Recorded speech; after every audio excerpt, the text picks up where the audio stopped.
Hey y'all, welcome or welcome back to my channel. Peace on the track.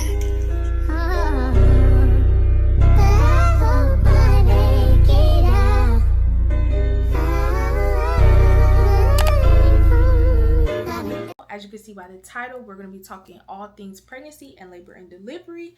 So instead of doing all that long talking in the beginning, baby, we're just going to save that part for the end. So go ahead and grab your snacks, your drinks, whatever you need, baby, and sit down because we're finna get into it. Because the way that people be talking about pregnancy, none of those videos related to anything that I had going on, child. So let me give y'all the real tea of what goes on while you're pregnant, because it's literally insane. So I told y'all in my last video how I found out I was pregnant and like a little bit of the early part of my pregnancy, but I don't think I really touched on like me being super sick. I think I said something about it, but I didn't go into great detail of how sick I was. And I think I told y'all that I was depressed, but I didn't tell y'all how depressed I really was. So we're going to be talking about those things because I was very depressed.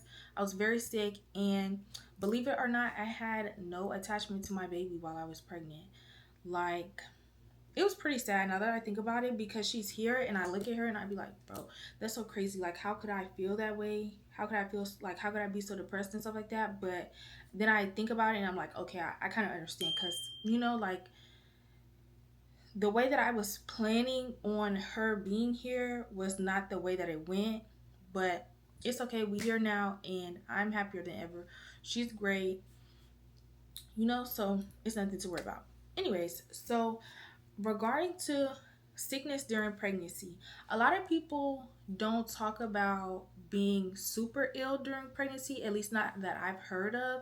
I've always heard of like the morning sickness, like fatigue and eating really weird things, but nobody has ever said that you could be pregnant. Well, I'm not going to say nobody has ever said.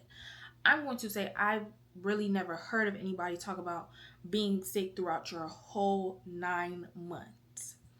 And being sick, not just a morning sickness, all day, 24/7 sick. You're throwing up what's called bile when there's no food, no liquid left in your body. So you're just throwing up. I would assume it's like the natural acids or whatever that's in your stomach, throwing that stuff up. And like, it just don't stop. Any smell, every smell, things that you would love back then, you hate now. Food that you think that you could eat, you can't eat. Like something as simple as mashed potatoes. Mashed potatoes really doesn't have that much of a taste, and you can't even eat mashed potatoes. That's how you know it's like really bad. So yeah, that's one thing that I want to tell y'all. Like, just because y'all see other people saying like, oh, I had morning sickness, or I really didn't have that much sickness, or something like that, doesn't mean that you can't have sickness at all, or that your sickness will be as minor as theirs was. Because I thought that like the most that I would get is morning sickness and be tired, and that just wasn't it. So moving on to my depression and me not being connected to my baby, I want to say that I went hand in hand, because I mean, if I'm not really like loving on myself, I can't love on, my baby that I'm growing. Not to say that like I wasn't taking care of myself. I was taking my vitamins. I was taking they had gave me like iron stuff to take. I was taking my iron. I was taking my high blood pressure. Oh yeah, that's another thing too. You can get, I don't want to say like their diseases, I would say like their illnesses, but you can catch high blood pressure and all that kind of stuff when you're pregnant too. So that is also another factor to think about when you're getting pregnant, if you're planning on getting pregnant. Just really do your research about pregnancy, because it's not all cupcakes and rainbows and you just getting a wide nose and a big belly and swollen ankles. Like, it's really some real stuff that goes on during pregnancy. Like, when they say it's life threatening, they was not playing. They was not playing. Like, preeclampsia is not the only thing that can get you, baby. It's a couple things.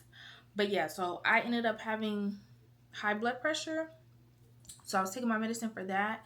If you are pregnant or wanting to get pregnant, whatever, I would suggest, if you're not good at taking pills, to take, I want to say, Mary Ruth's um prenatal, because I tried taking gummies, I tried taking pills, I I tried all of that stuff, different brands, and I just couldn't keep nothing down. I always kept throwing it up. So I ended up just taking a liquid, and that worked way better, and it helped my hair grow a lot.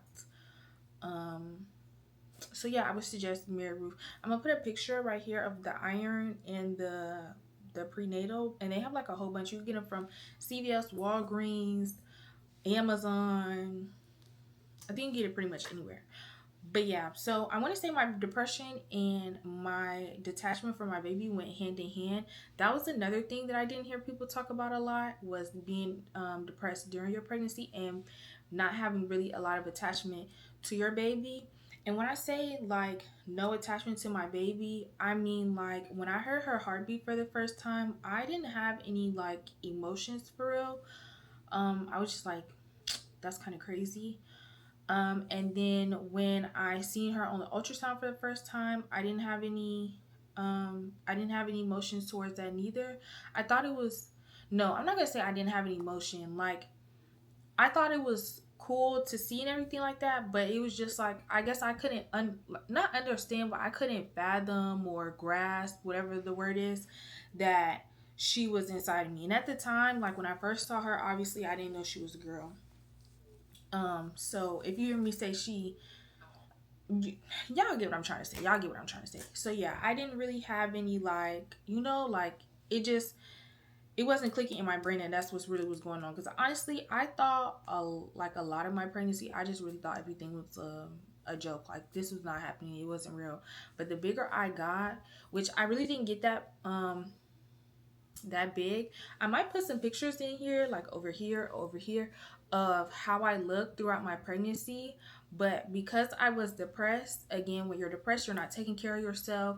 So I'm not doing my hair, I'm not doing my nails, I'm not doing my lashes, I'm not getting myself together, I'm not getting cute when we're going to the store for something. I just don't even go. When it comes to getting food, I'm not going, I'm not leaving. Because everything just made me sick. So, I just stayed in my room majority of the time until my boyfriend and my mom um they put the what am I saying they got my couch. So this couch that I'm sitting on, they got me this couch, and they got me a TV to come into my beauty room so that I could leave from my bed to come in here, because it's more lighting in here, all my things that I love that is in here. So maybe it'll make me a little more happy being in here. I don't really think that it changed me much, but I'm very appreciative of them doing that for me and trying to make me feel better.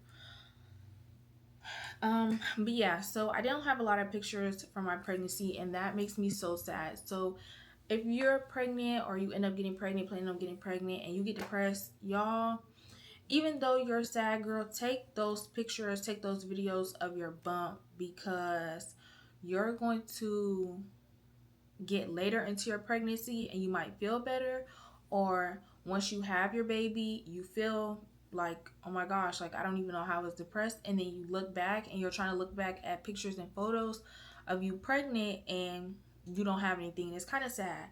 Luckily I do have a couple things, because I would take a couple pictures and videos here and there, but I don't have like a set every month of how my stomach looked. I have ultrasound pictures and stuff like that, but I just don't have a lot of stuff of me being pregnant. And it makes me sad because I can't believe that, like, and I'm a person, I love to take pictures, I love to take videos, I love to commemorate a moment, because I like to look back and be like, oh my gosh, I was so happy here. Oh my gosh, I can't believe, da da da. And then I want her to be able to see certain things. And it's just like, I don't have it. But it's okay. We're not going to dwell on it. It is what it is. I'm happy that not happy, but I'm more grateful that I was depressed and stuff in the beginning of my pregnancy, so that when she's like, now that she's here, I'm more happier and I don't struggle with that part, because I don't think that I would be able to like wrap my head around taking care of a baby and being depressed. I feel like that would be too much. That would be way too much for me. You know? I don't think I really had anything else to say about that part. I just wanted to let y'all know that it is a possibility. And also with me being depressed and all that kind of stuff, that's another reason why I didn't post.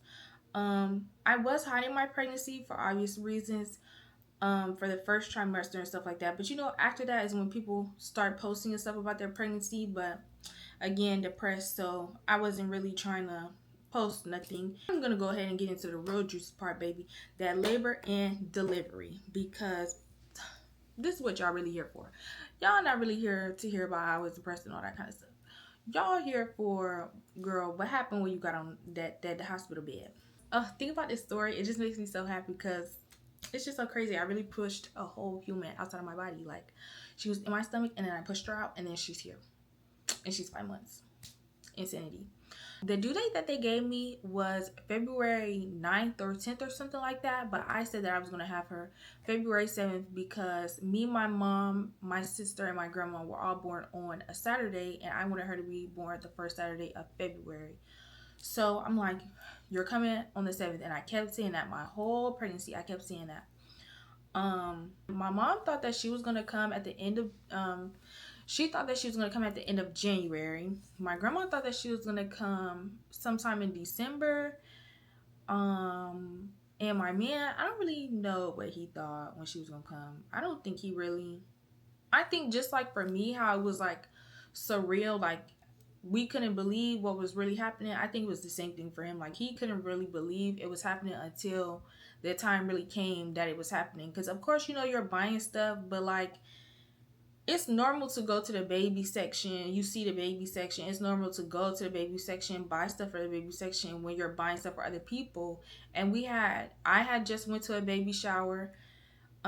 He had just went to a baby shower not too long ago, like a couple months prior. So, like it wasn't really hidden like that. But anyways, so yeah, I don't really think he had like a day that he thought that she was going to come. So February 5th comes. I ended up getting a new car, so I needed to get my car tinted, and we were procrastinating for months. I probably got that car when I was like, I want to say like 6 months pregnant.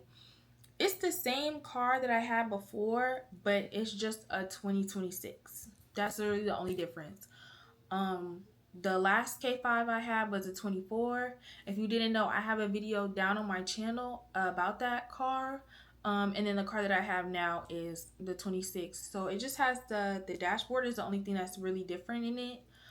And yeah, just in case if y'all was like wondering the differences between those two cars, if you're looking to get a new car, whatever. Anyways, don't mind me. So obviously, you got to get your car tinted, and I wanted to get my car tinted especially because I was planning on breastfeeding. So, if you need a breastfeeding car, I need to be able to, do that without worrying about people looking at me. So I kept procrastinating about getting my car tinted, and my mom was like, Vanessa, you need to get your car tinted because you're going to go and, she was like, you're going to keep messing around and you're going to end up going into labor and your car's not going to be tinted, and you're going to be like, oh, Mom, I want to get my car tinted. And she's going to be like, I told you so, blah, blah. You know how moms do. And I was like, okay, Mom, we're just going to go ahead and make an appointment for the 5th. Because at that time, too, I was drinking the raspberry leaf tea or whatever it's called. I was doing the yoga ball. I was doing the curb walking. I was getting the drink from Starbucks. Like, I was doing that kind of stuff to at least get my mucus plug to come out, because I know that they say if your mucus plug comes out, then chances are you'll have your baby in like a couple days to a week. I think, I'm not sure, don't quote me. So I was doing that kind of stuff to try to get the ball rolling, but baby, she was not budging. Mind y'all, my mom lives 40 minutes away from me.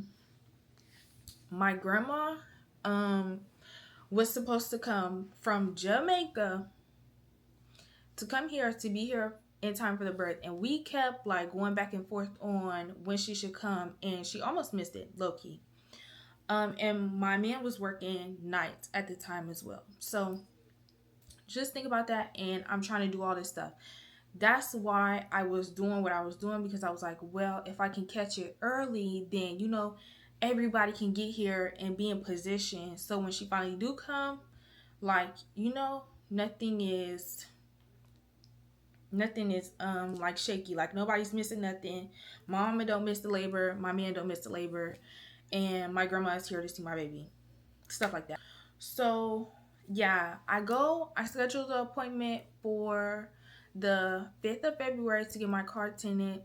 And where I was getting my car tinted is closer to where my mom stayed, the 40 minutes.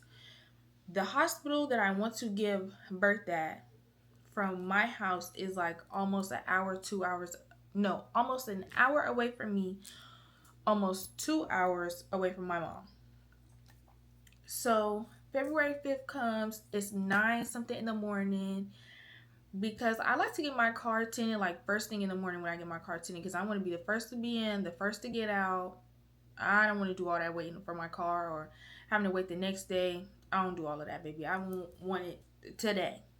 So we get the car packed up, and not the car packed up. What am I saying?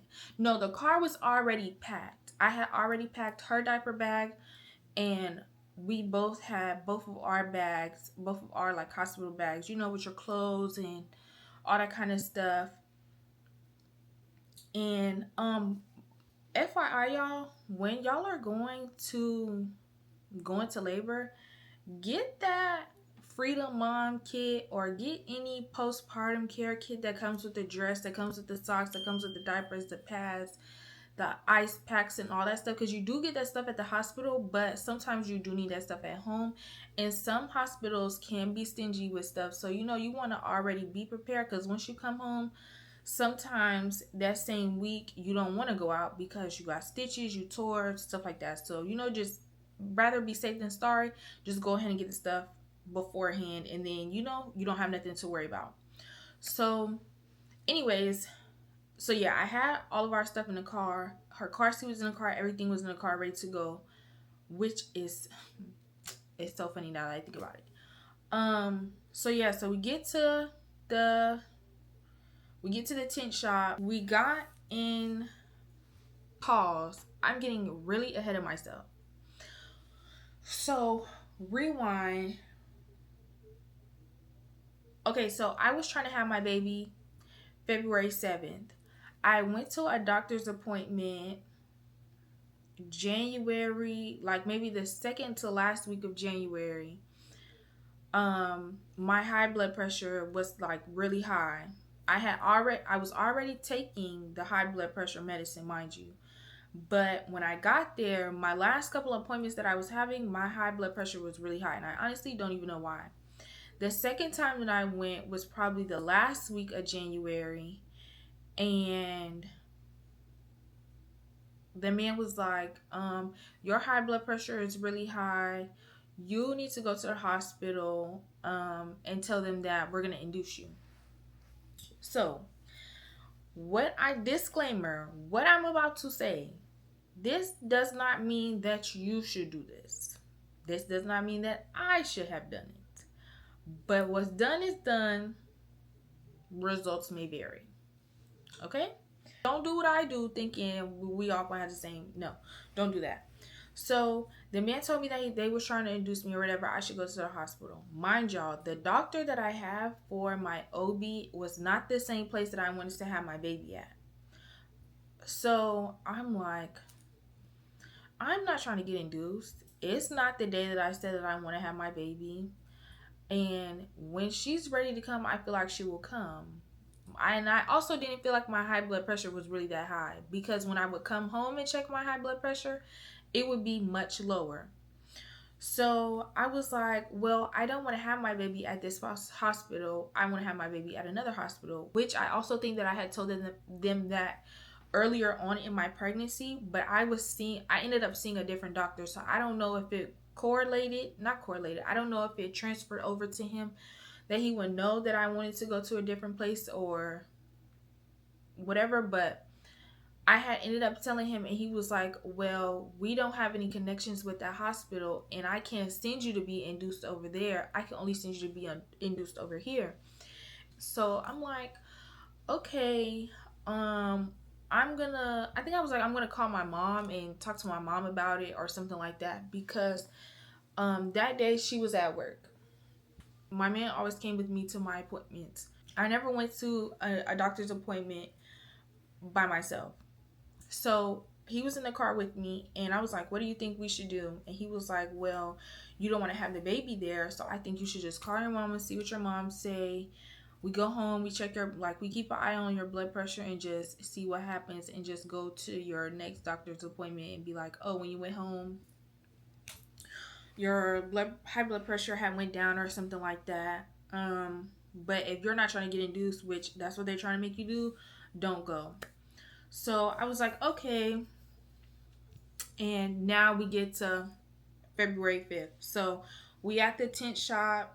We're sitting down in there, and I want to say we're sitting in there for like an hour, because I think the appointment was for 8, and by like 9:10, 9:15, I started feeling funny. I was like, my stomach is really hard and I'm out of breath and I'm not moving. Mind y'all, I have been sitting in the chair for an hour. So how would I be out of breath from not doing anything? Even though a baby does like put more pressure on all of your organs, I had always been carrying very low. And I feel like she was towards my back.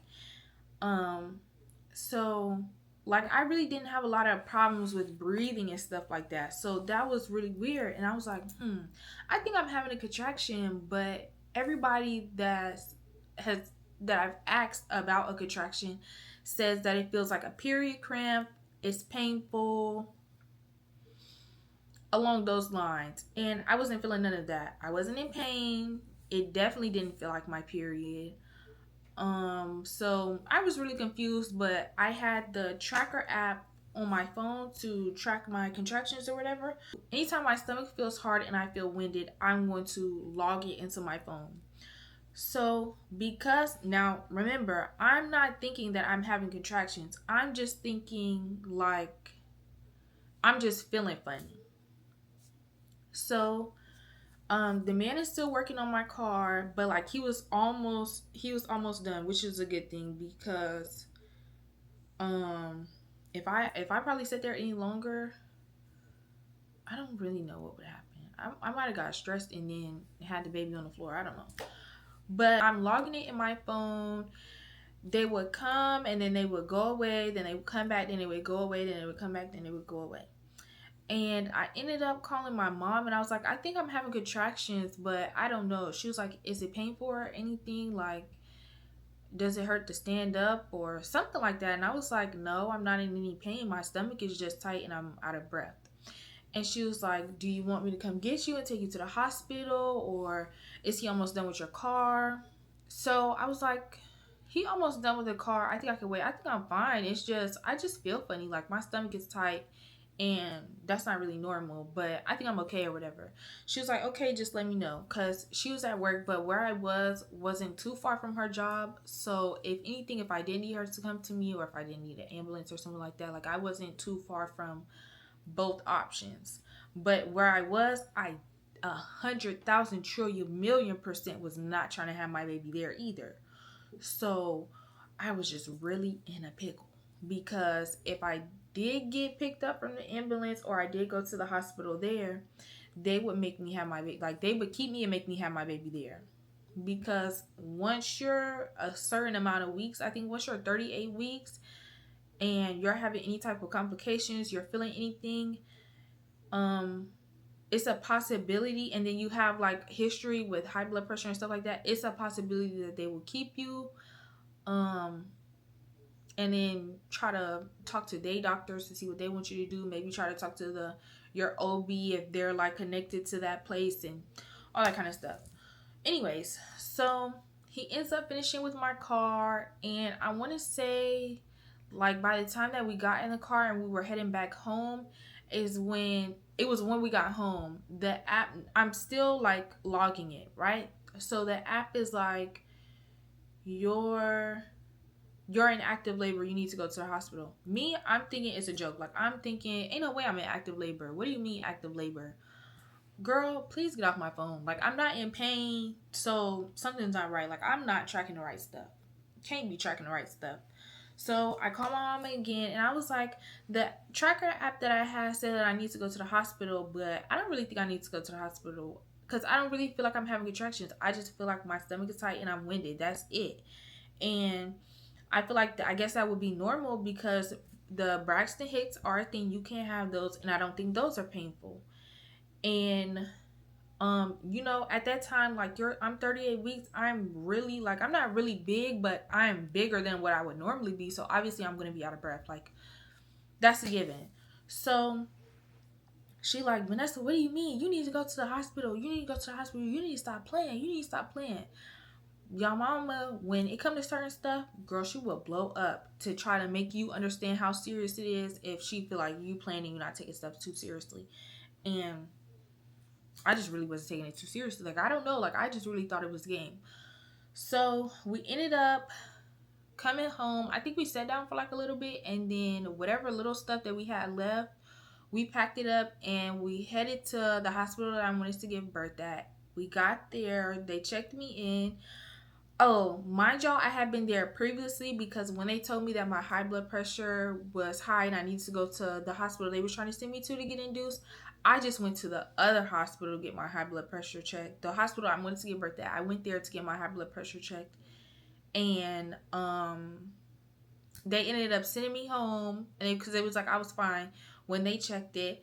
They monitored my high blood pressure and my baby, and then they sent me home. They told me to come back like the next day. I did that same thing. I was okay. So they had already knew me on the labor and delivery floor already. So because I was just seeing the same people because it was really small. So I go up there and they're monitoring the baby. They check my high blood pressure. That's fine. And they go to give me a cervical check. And she's like, "Oh yeah, you're in active labor, but you're not in like active labor." And I would assume that means that at the time I was only like 1 centimeter and like 90% this and something effaced or whatever. So like I was in the early part of labor. That's the word I'm looking for. I'm in the early part of labor. So she was like, because you have the history of the high blood pressure and you're 1 centimeter, I'm gonna keep you this time. So she was like, I'm gonna have you go walking for like 3-4 hours because it was like a TJ Maxx, a Target, and all that stuff in the area. So she was like, go walk, go eat, and then come back and check in, so like you could come and get readmitted or whatever, and we could check you again, see how far you are, and decide if we're gonna keep you, yes or no. So like, okay, so we went, we walked around, we ate, and we came back, and she was like, what did she say? She was like, we're gonna keep you because you're, I think it was like 2 or 3 centimeters or something like that. She's like, okay, we're gonna keep you. You're 38 weeks, whatever, blah blah blah. So, that was like the longest day of my life, y'all, because I was up from like 8 something. I had been having contractions since 9 something. I then got up and walked around, and I was only 2 centimeters. So I was like, dang, all these hours done went by and I'm only 2 centimeters. That's crazy. But mind y'all, it's still the 5th, and the 5th is not when I want to have my baby. The 7th is when I want to have my baby. So in the back of my mind, I'm kind of happy that like I'm not having her tonight, but at least I'm already checked in so that my mom can come home from work, get everything situated that she need to get situated. She could come down to the hospital and sit with me. My man, he off of work.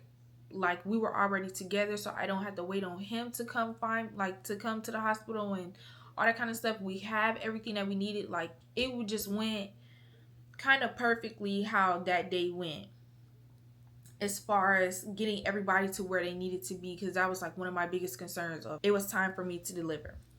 So they had me sitting in like the triage, I guess, labor and delivery part, and then they walk me down the hall, and then I get into an actual labor and delivery room. So they got this big old pool in there. They got like the side for the baby, and they got like the couch and the chair and everything. And I'm like, bro, this is really real. Like, I'm sitting in here. I had went to the hospital to tour the hospital too, y'all. So if y'all if nobody tells y'all that y'all should tour the hospital that you want to give birth at, tour the hospitals. Tour every hospital you want to tour. If you're allowed to tour them, because some rooms, the way that they look online is not the way that they look in person. Some things that you would want to use for pain management, they like, not everybody provides the same thing. So it's good to tour and get familiar with where you're going, where you would need to go. Know things that you can get at what place, things that you can't get, what time you can get them, all that kind of stuff. Because once you get there and you're like in real time, it's no going back. It's no being like, oh, you know what, I don't want to be here no more. Like, you're stuck. Once you're admitted, you're stuck. So I changed into my Freedom Mom like gray gown.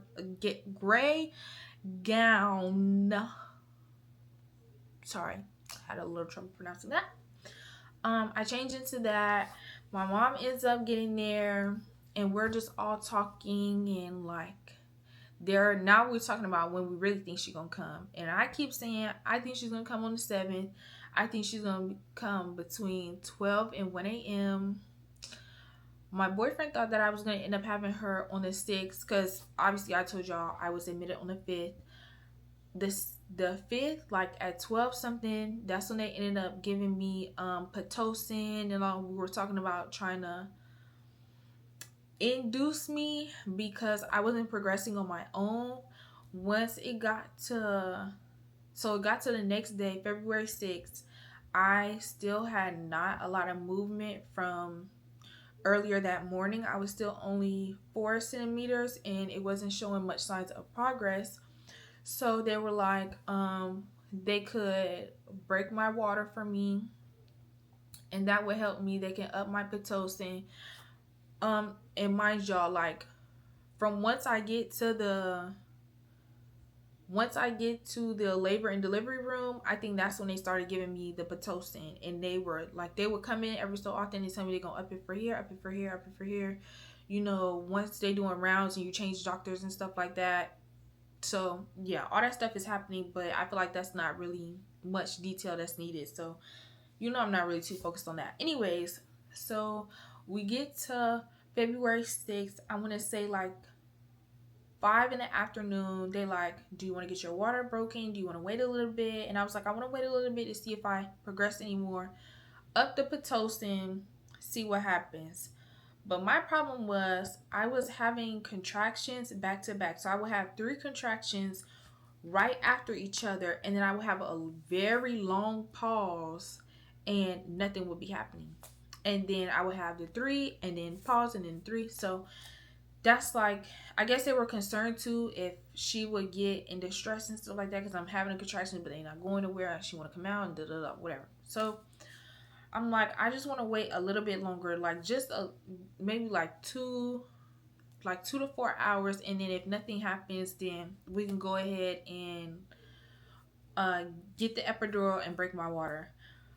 I don't think I said this, but I did want to try to do as natural as as natural as I could, until I feel like I couldn't take it anymore, because in my mind I'm thinking I'm going to be in all this pain the way that everybody else is telling me, especially like my mom and my grandma, not to mention the videos that I'm watching, everybody saying you're going to be in pain. So I'm like, I kind of don't want to be in pain. Like, I'm going to be real calm, real mellow, because you know, when you're in pain and you're trying to push, like, you're not focusing on what they're telling you to do. Like, you're just doing stuff because you're in so much pain. You're not paying. Like, I didn't want any of that. I wanted something smooth and as easy as possible. So I was like, if nothing happens, then we can go ahead and get the epidural and do the water breaking or whatever. So the time come, 4 hours or 4 hours, nothing's happened. I'm not moving. Like, my body's not progressing any. I tried sitting in the tub because they had a tub, but then like after an hour, the fetal monitor wasn't working, so I had to lay back in the bed. And that was like before the 2 to 4 hours was up. Like that was during the 2 to 4 hours or whatever.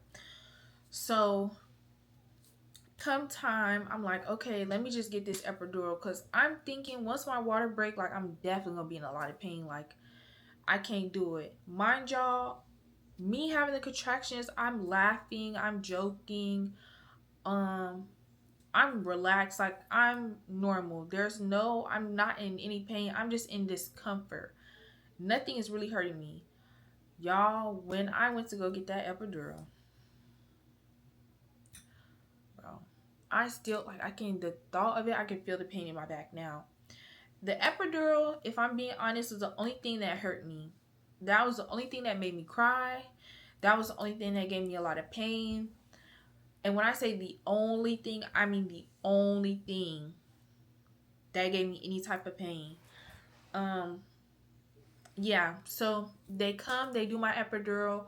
I'm boohoo crying, my heart rate going up, her heart rate going up. The lady having to keep redo it. Because when they put, like when they're doing it, if you can feel it, if you can feel pinches on your side or whatever, that means that the thing is not in the right spot. Like it's supposed to be in the middle of your spine or something like that. So she had to do it like 3 times, and then she finally got it. Then I laid down or whatever. They came in, they broke my water, they put a catheter. And I could feel that stuff. I felt when she broke my water, and they had gave me a dose of the stuff. But I felt when they broke my water. I felt when she gave me the catheter. But again, it was like something more of a discomfort. It wasn't really pain. And my legs felt really tingly. It was kind of funny because to the touch, it felt like ants. Like a whole bunch of ants was crawling my leg. Like when your leg falls asleep.